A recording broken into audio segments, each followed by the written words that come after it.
नमस्कार दोस्तों, आपका स्वागत करता हूं इस YouTube channel SK coaching centre पर। दोस्तों आज हम लोग रीजनिंग के एक और नए पार्ट को देखने वाले हैं। ये रीजनिंग का पार्ट नंबर आपका 258 होने वाला है।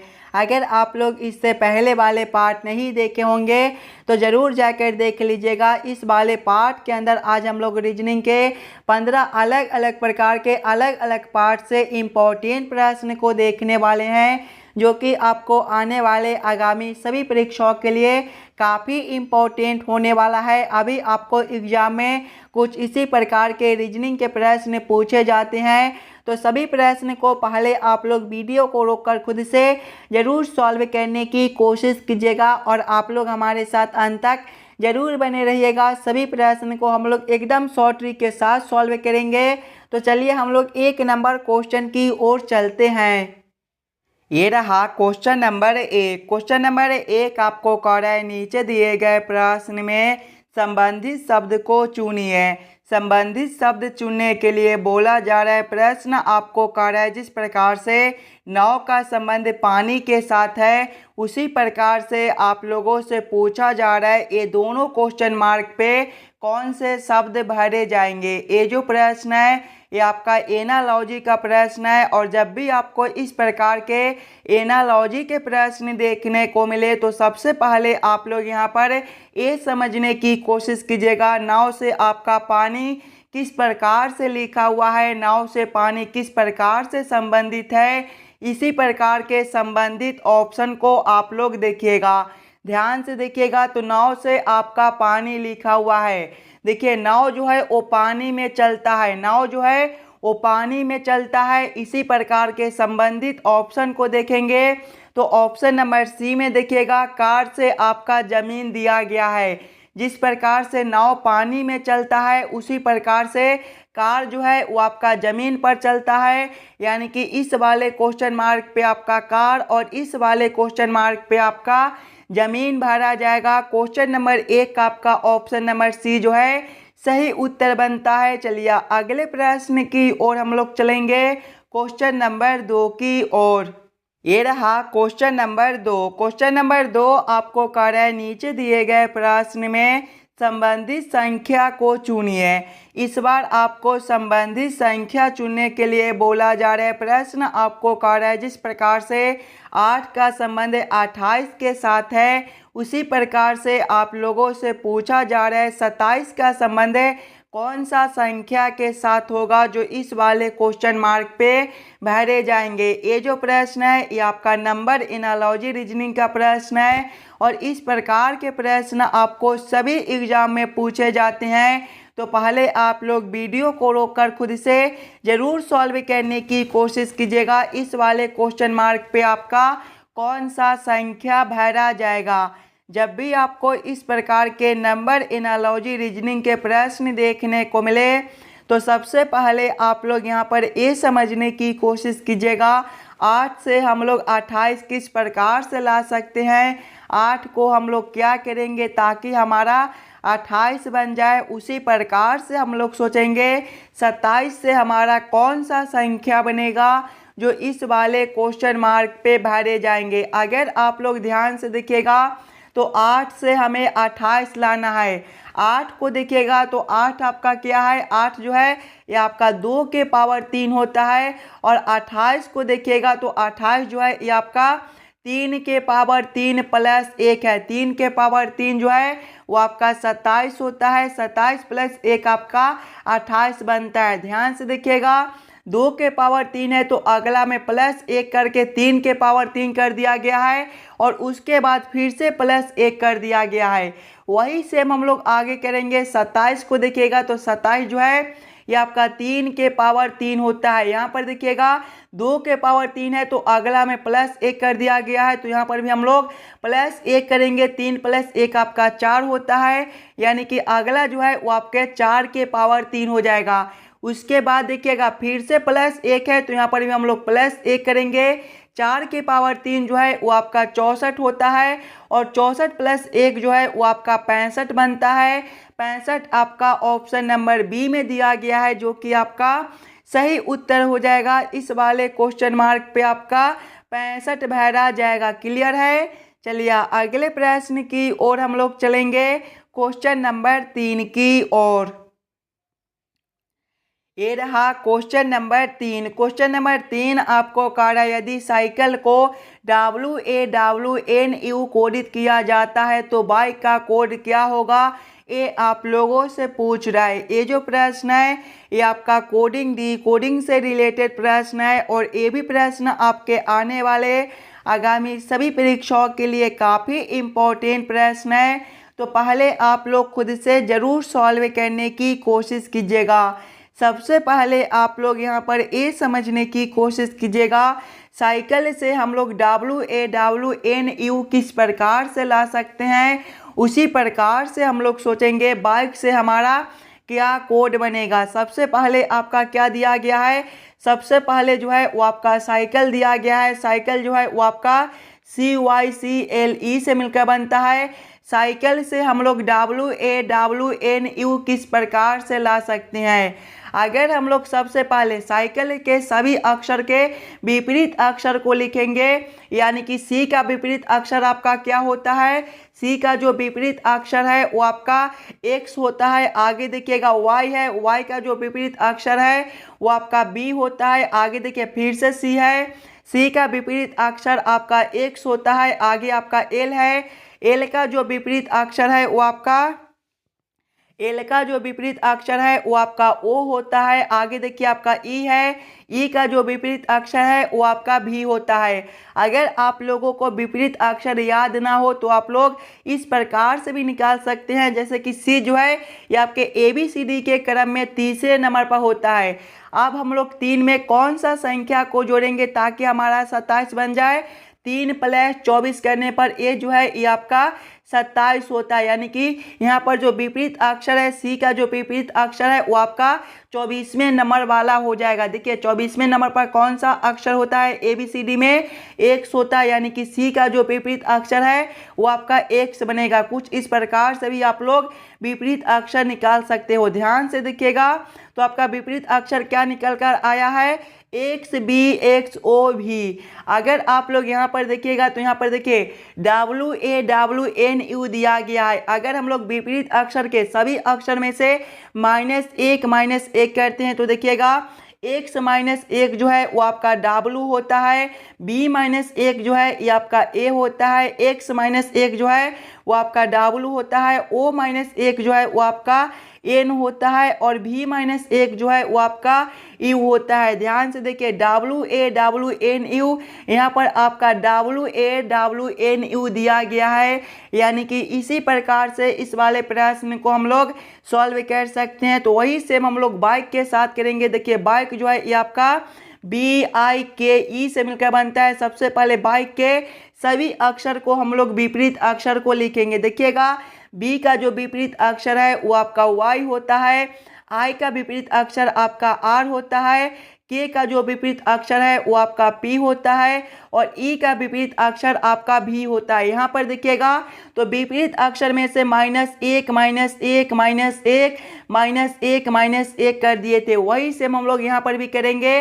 विपरीत अक्षर में -1 कर देंगे। देखिए Y - 1 जो है वो आपका X होता है, R - 1 जो है वो आपका Q होता है, P - 1 जो है वो आपका O होता है और V - 1 जो है वो आपका U होता है। कौन सा ऑप्शन में आपका XQOU दिया गया है, ध्यान से देखिएगा XQOU आपका ऑप्शन नंबर B में दिया गया है, जो कि आपका सही उत्तर बनता है। चलिए अगले प्रश्न की ओर हम लोग चलेंगे, क्वेश्चन नंबर 4 की ओर। दोस्तों ये रहा क्वेश्चन नंबर 4। क्वेश्चन नंबर 4 आपको कार्य निम्नलिखित आकृति के लिए दर्पण आकृति को चुने जबकि दर्पण रेखा MN पर रखा जाता है। यहाँ पर आपका एक आकृति दिया हुआ है, इस वाले आकृति का किस प्रकार से दर्पण छवि बनेगा ये आप लोगों से पूछ रहा है। जब भी आपको दर्पण छवि निकालने के लिए बोले तो सबसे पहले आप लोग दर्पण को ध्यान से देखिएगा। देखिए दर्पण जो है ये आपके कुछ इस प्रकार से दिए गए हैं और जब भी आपको इस प्रकार के दर्पण देखने को मिले तो प्रश्न आकृति जो है वो आपका बाएं से उलटकर दाएं में चला जाएगा और दाएं वाला आकृति जो है वो आपका उलटकर बाएं में चला आएगा। यानी कि जब हम लोग इस वाले आकृति को इस प्रकार से उलटेंगे तो आपका किस प्रकार का आकृति बनेगा। देखिए उलटने के बाद जो है सबसे पहले आपके ए वाले आकृति है ये आपके उलटने के बाद कुछ इस प्रकार से हो जाएंगे और ये जो रंगा हुआ भाग आपका इस साइड है ये आपके आकृति उलटने के बाद अब इस साइड हो जाएंगे। आगे देखिएगा तो बीच में आपका इस प्रकार का एक लाइन है ये आपके आकृति उलटने के बाद भी इसी प्रकार से रहेंगे और ये जो आकृति आपके इस प्रकार से है ये आपके उलटने के बाद भी इसी प्रकार से रहेंगे और ये जो रंगा हुआ भाग आपका इस साइड है ये आपका आकृति उलटने के बाद इस साइड हो जाएगा। इस प्रकार का आकृति आपका कौन सा ऑप्शन में दिया गया है, ध्यान से देखिएगा तो इस प्रकार का आकृति जो है वो आपका बी नंबर में दिया गया है और बी नंबर जो है वो आपका ऑप्शन नंबर सी में दिया गया है। तो क्वेश्चन नंबर 4 का आपका आकृति बी जो है सही दर्पण छवि बनेगा और आकृति बी जो है वो आपका ऑप्शन नंबर सी में दिया गया है। तो क्वेश्चन नंबर 4 का आपका ऑप्शन नंबर सी जो है सही उत्तर बनता है। चलिए अगले प्रश्न की ओर हम लोग चलेंगे, क्वेश्चन नंबर 5 की ओर। ये रहा क्वेश्चन नंबर 5। क्वेश्चन नंबर 5 आपको कह रहा है नीचे दिए गए प्रश्न में लुप्त संख्या ज्ञात करें। इस बार आपको मिसिंग नंबर से रिलेटेड प्रश्न दिया गया है। यहाँ पर आपका एक क्वेश्चन मार्क है, इस वाले क्वेश्चन मार्क पे आपका कौन सा संख्या भरा जाएगा ये आप लोगों से पूछ रहा है। दोस्तों ये भी प्रश्न आपके लिए काफ़ी इम्पोर्टेंट प्रश्न है। मिसिंग नंबर से रिलेटेड प्रश्न आपको सभी एग्जाम में बार बार पूछे जाते हैं। तो पहले आप लोग वीडियो को रोककर खुद से ज़रूर सॉल्व करने की कोशिश कीजिएगा। इस वाले क्वेश्चन मार्क पे आपका कौन सा संख्या भरा जाएगा। जब भी आपको मिसिंग नंबर से रिलेटेड प्रश्न देखने को मिले तो सबसे पहले आप लोग क्वेश्चन के पैटर्न को समझने की कोशिश कीजिएगा।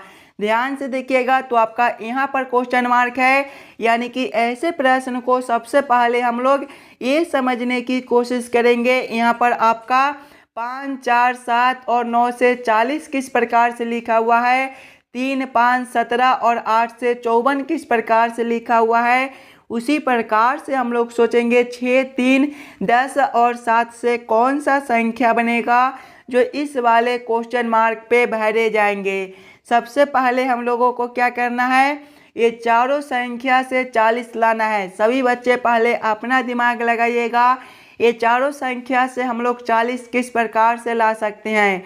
अगर हम लोग सबसे पहले ये दोनों सामने वाले संख्या को आपस में गुना कर ले, यानी कि 7 गुना 5 करेंगे तो ये आपका 35 हो जाएगा। प्लस करेंगे फिर ये दोनों सामने वाले संख्या को आपस में घटा ले, यानी कि 9 माइनस 4 करेंगे तो ये आपका 5 हो जाएगा। 35 प्लस 5 जो है ये आपका 40 बनता है।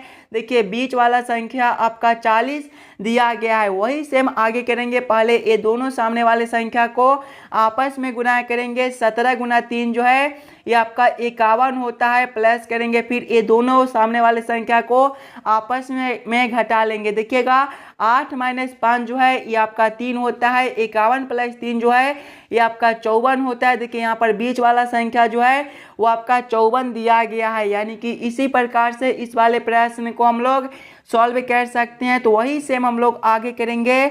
सबसे पहले ये दोनों सामने वाले संख्या को आपस में गुना करेंगे। देखिएगा 10 गुना 6 जो है ये आपका 60 हो जाएगा। फिर प्लस करेंगे, ये दोनों सामने वाले संख्या को आपस में घटा लेंगे। देखिएगा 7 माइनस 3 करेंगे तो ये आपका 4 हो जाएगा। 60 प्लस 4 जो है ये आपका 64 बनता है। 64 आपका ऑप्शन नंबर सी में दिया गया है, जो कि आपका सही उत्तर हो जाएगा। इस वाले क्वेश्चन मार्क पे आपका 64 भरा जाएगा। क्लियर है। चलिए अगले प्रश्न की ओर हम लोग चलेंगे, क्वेश्चन नंबर 6 की ओर। ये रहा क्वेश्चन नंबर 6। क्वेश्चन नंबर 6 आपको कह रहा है यदि 11 गुना 12 गुना 13 बराबर 234 हो तो 31 गुना 43 गुना 54 बराबर क्वेश्चन मार्क। इस वाले क्वेश्चन मार्क पे आपका कौन सा संख्या भरा जाएगा, ये आप लोगों से पूछ रहा है।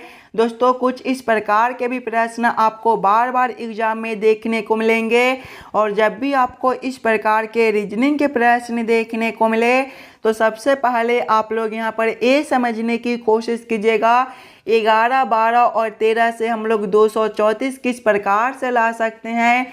उसी प्रकार से हम लोग सोचेंगे 31, 43 और 54 से हमारा कौन सा संख्या बनेगा जो इस वाले क्वेश्चन मार्क पे भरे जाएंगे।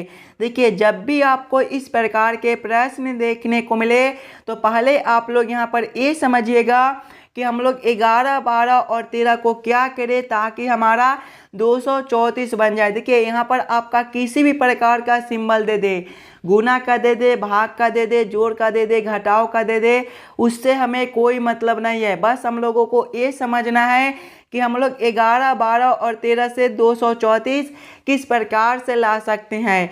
अगर आप लोग ध्यान से देखिएगा तो सबसे पहले आपका 11 है, 11 जो है ये आपका 1 और 1 से मिलकर बनता है। अगर हम लोग 11 के दोनों संख्या को आपस में जोड़ ले यानी कि 1 + 1 करेंगे तो आपका 2 हो जाएगा। उसके बाद आपका 12 है, 12 जो है ये आपका 1 और 2 से मिलकर बनता है। जब 12 के दोनों संख्या को आपस में जोड़ेंगे यानी कि 1 + 2 करेंगे तो ये आपका 3 हो जाएगा। उसके बाद आपका 13 है, 13 जो है ये आपका 1 और 3 से मिलकर बनता है। जब 13 के दोनों संख्या को आपस में जोड़ेंगे 1 + 3 करेंगे तो ये आपका 4 हो जाएगा। ध्यान से देखिएगा आपका 2, 3, 4 बनता है। यहाँ पर आपका 2, 3, 4 दिया हुआ है यानी कि इसी प्रकार से इस वाले प्रश्न को हम लोग सॉल्व कर सकते हैं। तो वही सेम हम लोग आगे करेंगे। देखिए यहाँ पर सबसे पहले 31 है, 31 जो है ये आपका 3 और 1 से मिलकर बनता है। जब 31 के दोनों संख्या को आपस में जोड़ेंगे 3 + 1 करेंगे तो आपका 4 हो जाएगा। आगे आपका 43 है, 43 जो है ये आपका 4 और 3 से मिलकर बनता है। दोनों संख्या को आपस में जोड़ेंगे 4 + 3 करेंगे तो आपका 7 हो जाएगा। आगे आपका 54 है, ये आपका 5 और 4 से मिलकर बनता है। दोनों संख्या को आपस में जोड़ेंगे 5 + 4 करेंगे तो आपका 9 हो जाएगा। ध्यान से देखिएगा 4, 7, 9 बनता है। कौन सा ऑप्शन में आपका 4, 7, 9 दिया गया है। 4, 7, 9 आपका ऑप्शन नंबर ए में दिया गया है जो कि आपका सही उत्तर बनता है। इस वाले क्वेश्चन मार्क पे आपका 4, 7, 9 भरा जाएगा। क्लियर है। चलिए अगले प्रश्न की ओर हम लोग चलेंगे, क्वेश्चन नंबर 7 की ओर। ये रहा क्वेश्चन नंबर 7। क्वेश्चन नंबर 7 जो है ये आपका वेन आरेख वेन डायग्राम से रिलेटेड प्रश्न है। मेढक, बिल्ली और कुत्ता का किस प्रकार से वेन आरेख वेन डायग्राम बनेगा, ये आप लोगों से पूछ रहा है। सबसे पहले आप लोग यहाँ पर ये समझने की कोशिश कीजिएगा मेढक, बिल्ली और कुत्ता में कौन शब्द किसके साथ संबंधित है, किसके अंदर हम लोग किसको रख सकते हैं।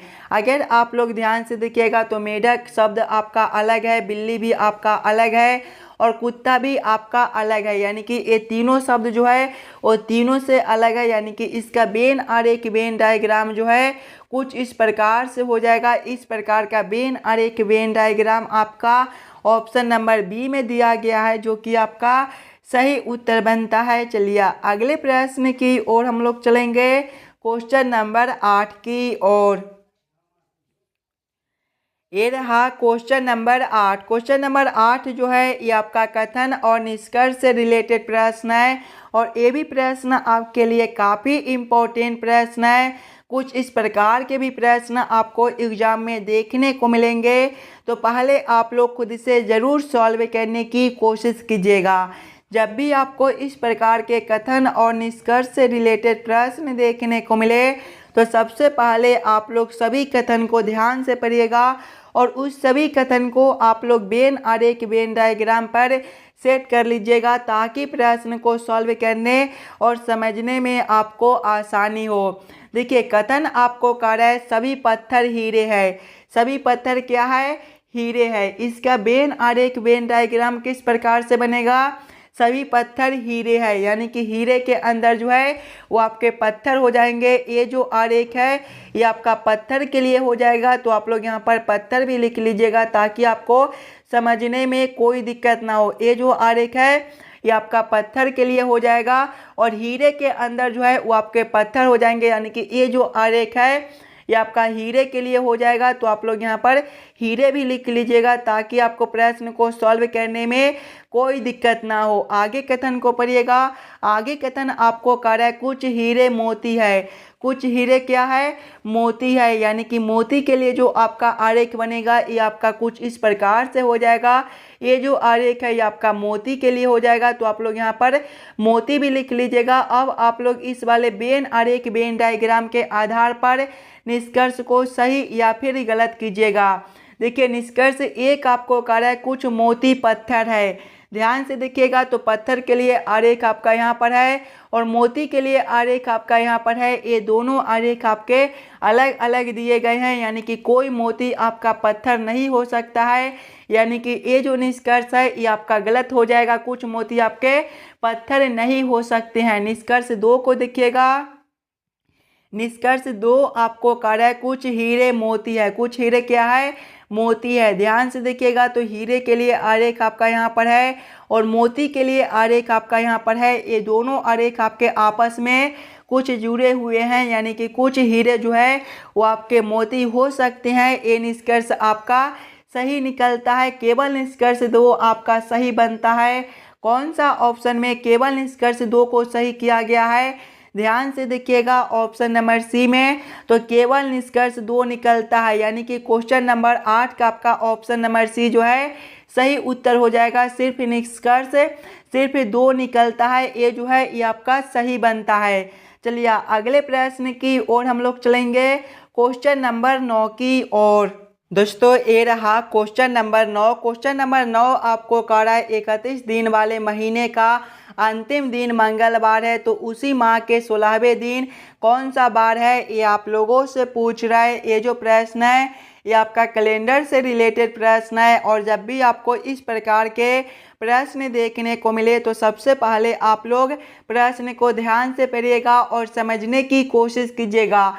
एकदम आसान सा प्रश्न है, थोड़ा सा दिमाग लगाइएगा तो इस वाले प्रश्न को आप लोग एकदम आसानी के साथ सॉल्व कर पाइएगा। देखिए प्रश्न पहले आपको कह रहा है 31 दिन वाले महीने का अंतिम दिन मंगलवार है, यानी कि कोई महीना जो है वो 31 दिन का लगता है और उसका अंतिम दिन जो है वो मंगलवार दिन है। अंतिम दिन का मतलब है कि 31 तारीख को जो दिन है वो आपका मंगलवार दिन है। तो आप लोग यहाँ पर मंगलवार भी लिख लीजिएगा ताकि आपको समझने में कोई दिक्कत ना हो। आगे प्रश्न को पढ़िएगा। आगे प्रश्न आपको कह रहा है तो उसी माह के 16वें दिन कौन सा बार है, यानी कि 31 तारीख को मंगलवार दिन है, तो उसी महीने का 16 तारीख को कौन सा दिन पड़ेगा, ये आप लोगों से पूछ रहा है। सबसे पहले आप लोग यहाँ पर 31 तारीख और 16 तारीख के बीच के दिन को निकाल लीजिएगा। बीच के दिन को आप लोग किस प्रकार से निकाल सकते हो? जब हम लोग 31 - 16 करेंगे तो ये जो है ये आपका 15 दिन बचेगा, यानी कि बीच में जो है वो आपका 15 दिन बनता है, यानी कि 31 तारीख को जो है वो आपका मंगलवार दिन है। तो 15 दिन जो है वो नीचे आप लोगों से पूछ रहा है कौन सा दिन रहा होगा।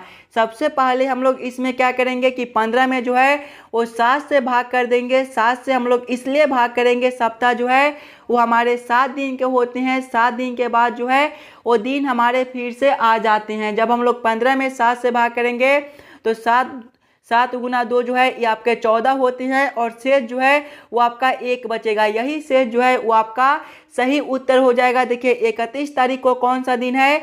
मंगलवार दिन है। शेष आपका 1 बनता है और नीचे का दिन निकालना है, यानी कि हम लोग -1 करेंगे। मंगलवार -1 जो है वो आपका कौन सा दिन होता है? मंगलवार -1 जो है वो आपका सोमवार होता है। सोमवार आपका ऑप्शन नंबर डी में दिया गया है, जो कि आपका सही उत्तर बनता है। 16वें दिन जो है वो आपका सोमवार दिन रहा होगा। चलिए अगले प्रश्न की ओर हम लोग चलेंगे, क्वेश्चन नंबर 10 की ओर। ये रहा क्वेश्चन नंबर 10। क्वेश्चन नंबर 10 आपको कह रहा है नीचे दिए गए प्रश्न में विषम आकृति को पहचान करें। इस बार आपको विषम आकृति चुनने के लिए बोला जा रहा है। यहाँ पर आपका 4 आकृति दिया गया है। ये चारों आकृति में सबसे अलग आकृति कौन सा दिया गया है, ये आप लोगों से पूछ रहा है। अगर आप लोग ध्यान से देखिएगा तो आकृति ए में देखिए एक लाइन यहाँ पर है, तो यहाँ पर आपका 2 लाइन दिया हुआ है। देखिए यहाँ पर इस प्रकार का एक आकृति है, तो इसी प्रकार के यहाँ पर आपके 2 आकृति दिए गए हैं। आकृति बी में देखिएगा एक लाइन है, तो यहाँ पर भी आपका 2 लाइन है। इस प्रकार का आपका यहाँ पर एक आकृति है, तो यहाँ पर आपका इसी प्रकार के 2 आकृति दिए गए हैं। आकृति सी में देखिएगा एक लाइन है, तो यहाँ पर आपका 2 लाइन है। इस प्रकार का आपका एक आकृति है, तो यहाँ पर आपका इसी प्रकार के 2 आकृति दिए गए हैं। आकृति डी में देखिएगा तो यहाँ पर आपका एक लाइन है, तो यहाँ पर आपका 2 लाइन दिया गया है। देखिए इस प्रकार का आपका एक आकृति है, तो आगे आपका इस प्रकार का एक ही आकृति दिया गया है। ये जो आकृति है ये आपका इस प्रकार का आकृति नहीं है, यानी कि ये जो आकृति बनता है सबसे अलग आकृति बनता है। तो क्वेश्चन नंबर 10 का आपका ऑप्शन नंबर डी जो है सही उत्तर हो जाएगा। चलिए अगले प्रश्न की ओर हम लोग चलेंगे, क्वेश्चन नंबर 11 की ओर। ये रहा क्वेश्चन नंबर 11। क्वेश्चन नंबर 11 आपको कह रहा है नीचे दिए गए श्रृंखला को पूरा करें। इस बार आपको श्रृंखला सीरीज से रिलेटेड प्रश्न दिया गया है। एक श्रृंखला सीरीज दिया हुआ है और यहाँ पर क्वेश्चन मार्क है। इस वाले क्वेश्चन मार्क पे आपका कौन सा संख्या भरा जाएगा ये आप लोगों से पूछ रहा है। सबसे पहले आप लोग वीडियो को रोक लीजिएगा और खुद से ज़रूर सॉल्व करने की कोशिश कीजिएगा। इस वाले क्वेश्चन मार्क पे आपका कौन सा संख्या भरा जाएगा। अभी आपको एग्जाम में कुछ इसी प्रकार के रीजनिंग के प्रश्न पूछे जाते हैं। अगर आप लोग यहाँ पर प्रश्न को खुद से सॉल्व कीजिएगा तभी जाकर इस प्रकार के प्रश्न को आप लोग एग्जाम में आसानी के साथ सॉल्व कर पाइएगा। देखिए जब भी आपको इस प्रकार के श्रृंखला सीरीज से रिलेटेड प्रश्न देखने को मिले तो सबसे पहले आप लोग श्रृंखला सीरीज को ध्यान से देखिएगा। श्रृंखला सीरीज को देखिए तो पहले आपका 3 दिया गया है, 3 के आगे आपका 10 दिया हुआ है, 10 के आगे आपका 29 दिया हुआ है, 29 के आगे आपका क्वेश्चन मार्क है और क्वेश्चन मार्क के आगे आपका 127 है। अगर आप लोग ध्यान से देखिएगा ये सभी संख्या को, तो ये सभी संख्या जो है किसी न किसी संख्या के पावर 3 के करीब में दिया गया है। जैसे कि 3 जो है ये आपके 1 के पावर 3 प्लस 2 है, 10 जो है ये आपके 2 के पावर 3 प्लस 2 है, 29 जो है ये आपके 3 के पावर 3 प्लस 2 है। आगे आपका क्वेश्चन मार्क है और क्वेश्चन मार्क के आगे देखिएगा तो आपका 127 है। 127 जो है ये आपका 5 के पावर 3 प्लस 2 है। ध्यान से देखिएगा 1 के पावर 3 है, 2 के पावर 3 है, 3 के पावर 3 है, तो यहाँ पर जो है वो आपके 4 के पावर 3 हो जाएंगे और आगे देखिए आपका 5 के पावर 3 दिया गया है। उसके बाद देखिएगा प्लस 2 प्लस 2 प्लस 2, तो यहाँ पर भी आपके प्लस 2 हो जाएंगे और आगे भी आपका प्लस 2 दिया गया है। 4 के पावर 3 जो है वो आपका 64 होता है और 64 प्लस 2 जो है वो आपका 66 होता है। 66 आपका कौन सा ऑप्शन में दिया गया है? 66 आपका ऑप्शन नंबर ए में दिया गया है, जो कि आपका सही उत्तर बनता है। इस वाले क्वेश्चन मार्क पे आपका 66 भरा जाएगा। क्लियर है? चलिए अगले प्रश्न की ओर हम लोग चलेंगे, क्वेश्चन नंबर 12 की ओर। ये रहा क्वेश्चन नंबर 12। क्वेश्चन नंबर 12 आपको कह रहा है नीचे दिए गए अक्षर श्रृंखला को पूरा करें। इस बार आपको अक्षर श्रृंखला से रिलेटेड प्रश्न दिया गया है। एक अक्षर श्रृंखला दिया हुआ है और यहाँ पर क्वेश्चन मार्क है। इस वाले क्वेश्चन मार्क पे आपका कौन सा अक्षर भरा जाएगा ये आप लोगों से पूछ रहे हैं। कुछ इस प्रकार के भी प्रश्न आपको एग्जाम में देखने को मिलेंगे, तो पहले आप लोग खुद से ज़रूर सॉल्व करने की कोशिश कीजिएगा। सबसे पहले आप लोग अक्षर श्रृंखला को ध्यान से देखिएगा। अक्षर श्रृंखला को देखिएगा तो देखिए सबसे पहले जो है वो आपका BDF दिया गया है। BDF के आगे देखिएगा तो आपका CFI दिया गया है। CFI के आगे देखिएगा तो आपका DHL दिया गया है। DHL के आगे जो है वो आपका क्वेश्चन मार्क दिया गया है। अगर आप लोग ध्यान से देखिएगा सिंगल अक्षर को, तो देखिए B से आपका C है, प्लस 1 है, C से आपका D है, प्लस 1 है, तो आगे भी हम लोग प्लस एक करेंगे। डी प्लस एक जो है वो आपका ई होता है। दूसरे वाले अक्षर से देखिएगा तो डी से आपका एफ है, प्लस एक है, एफ से आपका एच है। देखिए डी से आपका एफ है। डी जो है ये आपके ABCD के क्रम में चौथे नंबर पर होता है और एफ जो है ये आपका छठे नंबर पर होता है। यहाँ पर आपका प्लस दो है। आगे देखिए एफ से आपका एच है, एफ आपका छठे नंबर पर होता है और एच आपका आठवें नंबर पर। यहाँ पर भी आपका प्लस दो है तो आगे भी हम लोग प्लस दो करेंगे। एच जो है वो आपके आठवें पर होता है, 8 + 2 आपका 10 और 10वें पर जे होता है। तीसरे वाले अक्षर से देखिएगा तो एफ से आपका आई दिया गया है। देखिए एफ जो है ये आपके छठे नंबर पर होता है, आई आपके नौवें पर, प्लस 3 है। आगे देखिए आई से आपका एल है, आई आपका नौवें पर होता है, एल जो है ये आपके 12वें पर होता है। यहाँ पर आपका फिर से प्लस 3 है और आगे आपका क्वेश्चन मार्क है। देखिए प्लस 3 तो आगे भी हम लोग प्लस 3 करेंगे। आई एल जो है वो आपके 12वें पर होता है, 12 + 3 आपका 15 और 15वें पर ओ होता है। कौन सा ऑप्शन में आपका EJO दिया गया है? EJO आपका ऑप्शन नंबर सी में दिया गया है, जो कि आपका सही उत्तर बनता है। इस वाले क्वेश्चन मार्क पे आपका EJO भरा जाएगा। क्लियर है? चलिए अगले प्रश्न की ओर हम लोग चलेंगे, क्वेश्चन नंबर 13 की ओर।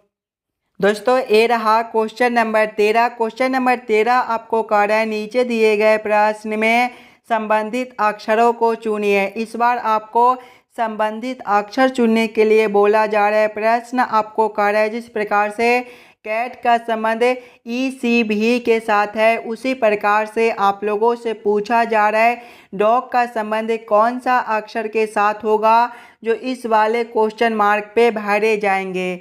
सबसे पहले आप लोग यहाँ पर ये समझने की कोशिश कीजिएगा, CAT से आपका देखिएगा तो CAT से आपका ECV किस प्रकार से लिखा हुआ है। ध्यान से देखिएगा सिंगल अक्षर को, तो C से आपका E है, +2 है, A से आपका C है, +2 है और T से आपका B है, +2 है। यानी कि कैट के सभी अक्षर में +2 कर दिया गया है। वही सेम हम लोग आगे करेंगे।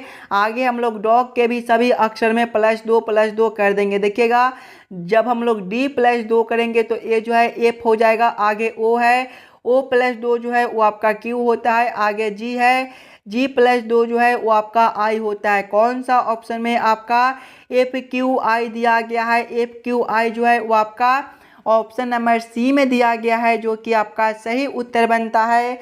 चलिए अगले प्रश्न की ओर हम लोग चलेंगे, क्वेश्चन नंबर 14 की ओर। ये रहा क्वेश्चन नंबर 14। क्वेश्चन नंबर 14 आपको कह रहा है नीचे दिए गए प्रश्न में विषम शब्द को पहचान करें। इस बार आपको विषम शब्द चुनने के लिए बोला जा रहा है और जब भी आपको विषम शब्द चुनने के लिए बोले तो सबसे पहले आप लोग चारों ऑप्शन को ध्यान से देखिएगा और समझने की कोशिश कीजिएगा।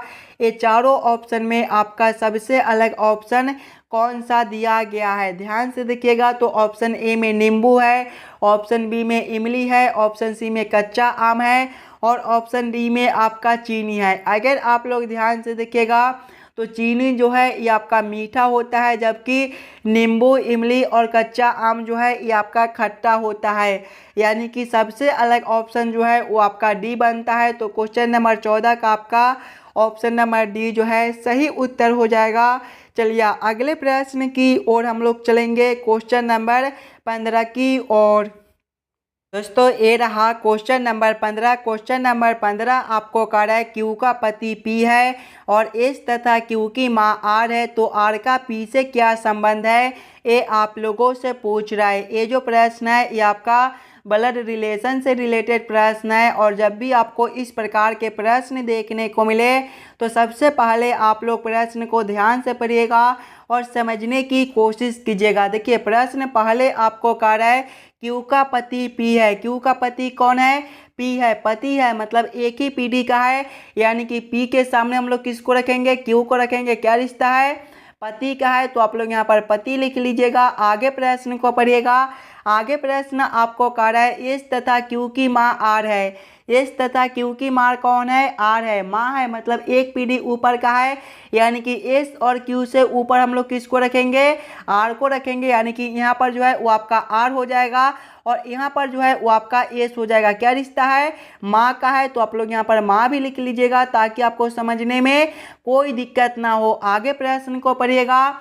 आगे प्रश्न आप लोगों से पूछ रहा है आर का पी से क्या संबंध है। देखिए आर और पी आपका यहाँ पर दिया गया है, ये दोनों का रिश्ता आप लोगों से पूछ रहा है। अगर आप लोग ध्यान से देखिएगा तो क्यू का पति कौन है? पी है। क्यू का पति पी है, यानी कि पी का जो पत्नी है वो आपका क्यू है।